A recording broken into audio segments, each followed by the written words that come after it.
দেখেছিলে যে আমরা রেস্টুরেন্টে খেতে গিয়েছিলাম দুপুরে। তো তারপর ট্রেন অনেকটাই লেট ছিল, তো ভাবলাম যে মাহেশের এত কাছে এসে ফিরে চলে যাব, তো ভাবলাম একটু ঘুরে আসাই যাক।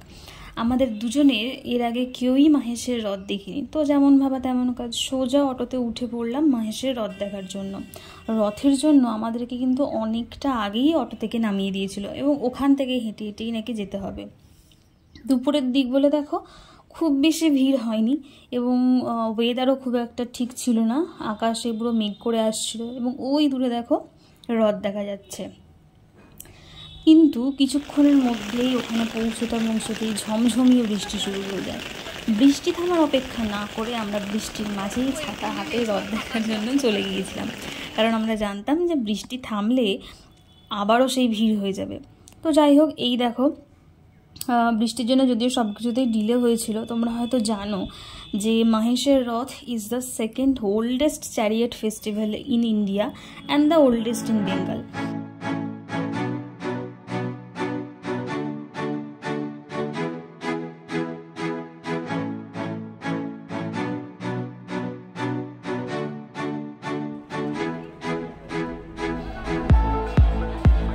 দেখো বৃষ্টি থামার পর একটা প্রসেশন শুরু হয়ে গিয়েছিল এবং যেহেতু বৃষ্টি পড়েছিল তখন সেজন্য মানুষজন খুবই কম ছিল এবং দেখো এখন তোমরা দেখতে পাচ্ছ এত মানুষজনের ভিড়।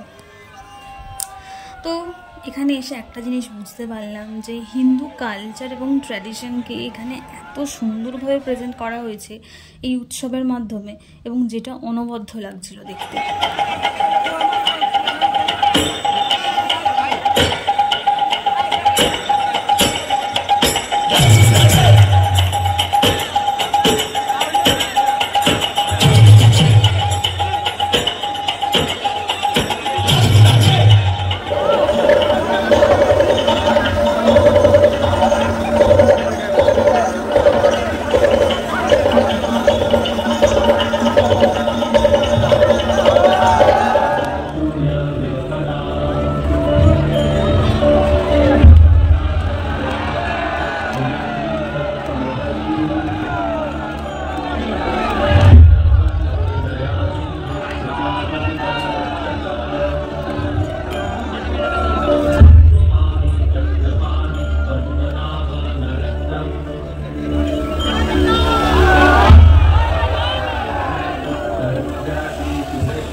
তারপর যাই হোক, এরকম অনুষ্ঠান দেখার পর রথের রশি ধরেছিলাম, মানে রশি ধরে টানতে হয়, তো ভিড় ছিল কিন্তু আমরা পিছিয়ে যাইনি।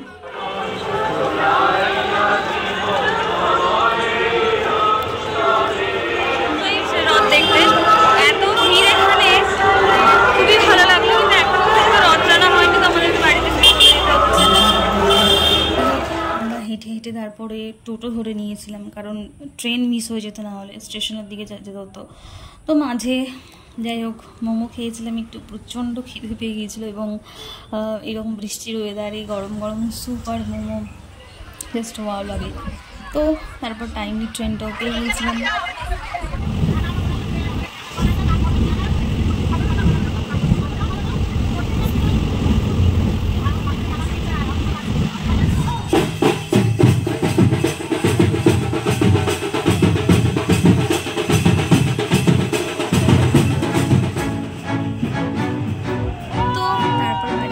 এসেও দেখলাম তখন অব্দি রথ টানা হচ্ছে, মানুষজন নাচানাচি করছে, বাট এখানেই ঘটে যাচ্ছিল একটা বড় সড়ো দুর্ঘটনা এবং একটুর জন্য ঠাকুরের বিদায় বেঁচে গিয়েছে।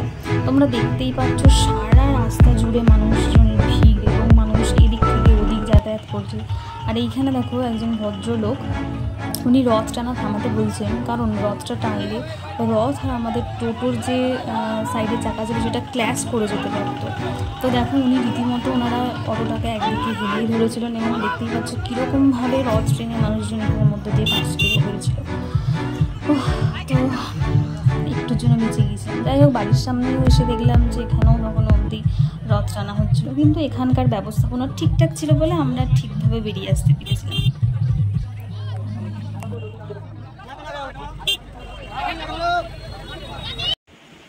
তো আজকে সারাটা দিন এইভাবেই কেটেছে, কিন্তু এটা ভেবে শান্তি লাগছে যে এত কিছু খারাপের মাঝেও কিছু হলে তো ভালো উঠেছে। মহেশের রথ দেখতে যাওয়া, সেখানে জগন্নাথ দেবের দর্শন, রশি ধরে টানা, এইরকমভাবেই। তো যাই হোক, আজকের মতো এখানেই টাটা। ভিডিওটা ভালো লাগলে অবশ্যই like, share and subscribe my channel.